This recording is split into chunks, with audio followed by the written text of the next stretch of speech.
Hello and welcome to my YouTube channel come to Pathshala it's on. उम्मीद करती हूँ आप सभी अच्छे होंगे। फ्रेंड्स, आज का हमारा टॉपिक है रेस्पिरेशन। रेस्पिरेशन ये कहानी है हमारे फूड से एनर्जी बनने की। एनर्जी जिसके वजह से हम अपने रोज़मर्रा के काम कर पाते हैं। फ्रेंड्स, ये प्रोसेस है ग्लूकोज से एनर्जी बनने की। तो आइए जानते हैं कि हमारे बॉडी में एनर्जी का प्रोडक्शन कैसे होता है।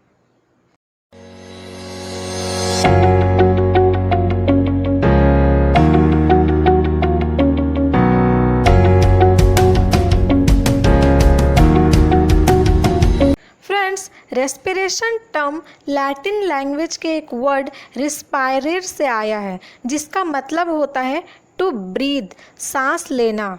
ये एक बायोकेमिकल प्रोसेस है जहाँ ऑक्सीडेटिव ब्रेकडाउन होता है ऑर्गेनिक कंपाउंड का। वो ऑर्गेनिक कंपाउंड जिसे हम एज अ फूड खाते हैं, और ये ब्रेकडाउन होता है हमारे सेल्स में, और यहाँ छोटे छोटे पैकेट्स में एनर्जी रिलीज होता है एवरी स्टेप में। फ्रेंड्स, ये स्टेप बाय स्टेप प्रोसेस होता है। इस प्रोसेस में कंपाउंड का ब्रेकडाउन हो रहा है, इसलिए इस प्रोसेस को कैटाबॉलिक कहा गया है, और साथ ही एनर्जी रिलीज हो रहा है, इसलिए इसे एक्सर्गोनिक प्रोसेस कहा गया है।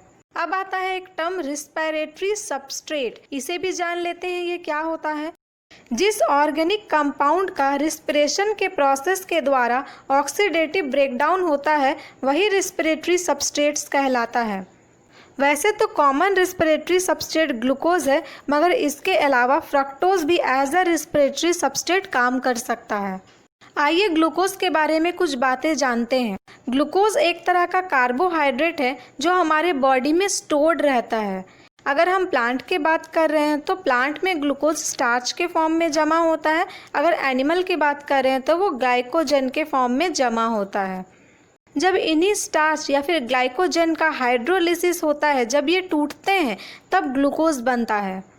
ये ग्लूकोज का केमिकल फार्मूला है। आप देखिए कि ये एक रिंग फॉर्म में अरेंज्ड है। वैसे तो आप जानते हैं कि C6H12O6 ग्लूकोज का मॉलिक्यूलर फार्मूला है। जब किसी ऑर्गेनिज्म के बॉडी में रेस्पिरेटरी सबस्ट्रेट का ऑक्सीडेटिव ब्रेकडाउन होता है, तब उसके बॉडी में एनर्जी का लिबरेशन होता है।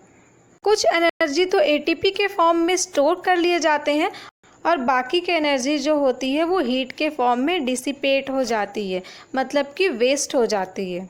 फ्रेंड्स, बार बार ये टर्म ऑक्सीडेटिव ब्रेकडाउन आ रहा है, तो मैं आपको बता दूं कि ऑक्सीडेटिव ब्रेकडाउन का मतलब है ऑक्सीजन के प्रेजेंस में किसी कंपाउंड का ब्रेकडाउन होना। यहाँ ऑक्सीडेशन रिडक्शन रिएक्शन होता है। आई होप कि आपको इन सारे रिएक्शंस के बारे में पता होगा। फ्रेंड्स, ये है रिस्पिरेशन का रिएक्शन। जब ग्लूकोज के साथ ऑक्सीजन रिएक्ट करता है, तब ये ग्लूकोज का ब्रेकडाउन हो जाता है। ग्लूकोज जो है वो टूट जाता है carbon dioxide, water and ATP में। इस रिएक्शन का इनपुट है ग्लूकोज और ऑक्सीजन, और आउटपुट में बदले में हमें क्या मिलता है? कार्बन डाइऑक्साइड गैस, वाटर और एनर्जी।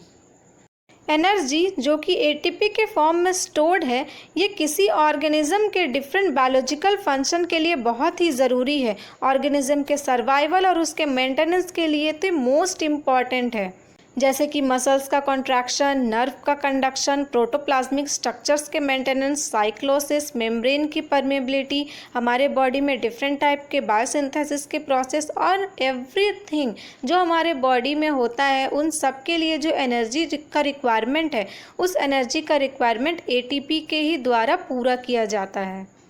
फ्रेंड्स, सेल के एक्टिविटी में ATP as a energy currency function करता है। ये किस चीज़ का बना हुआ है?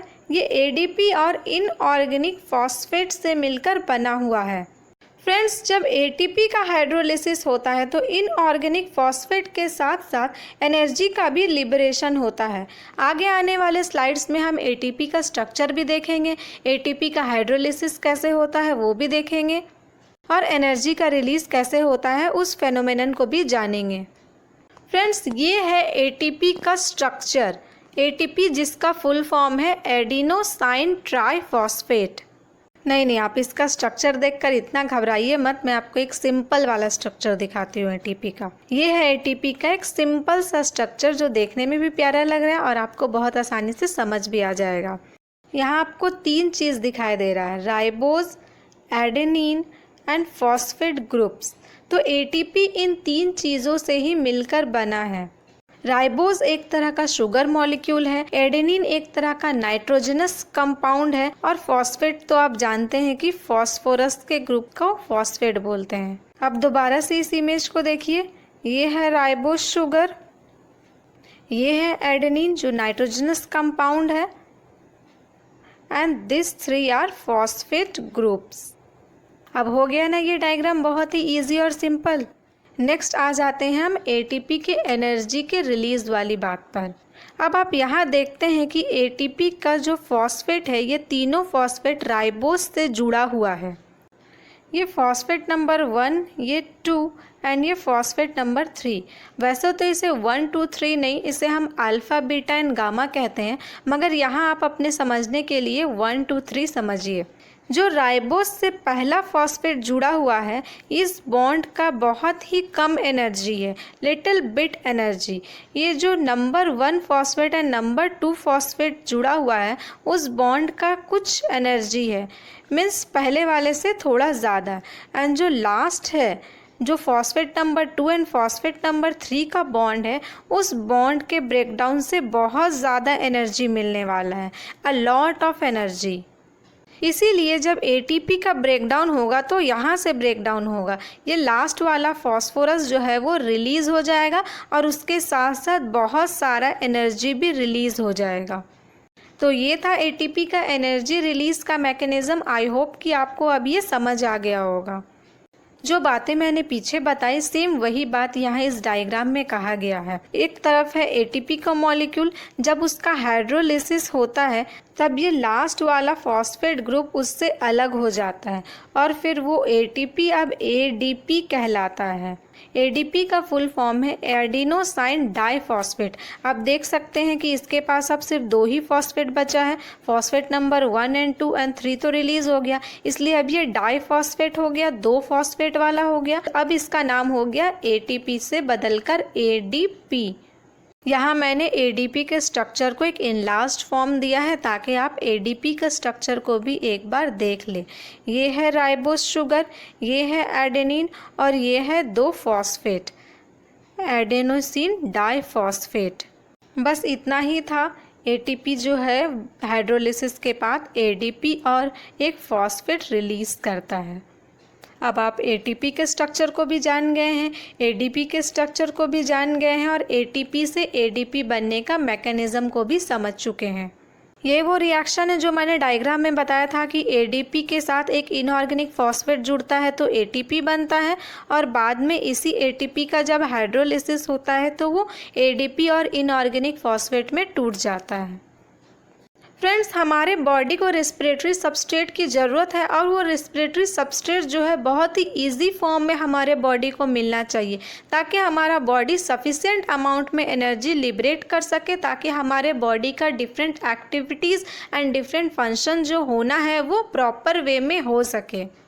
फ्रेंड्स, कभी अगर हम एक पूरा दिन खाना नहीं खाएंगे तब हम कैसा फील करेंगे? फील कीजिए जब कभी आप फास्टिंग करते हैं या फिर किसी भी वजह से आप पूरे दिन भूखे रह जाते हैं, आप खा नहीं पाते हैं, तो आप बहुत ही वीक एंड लेजी फील करते हैं।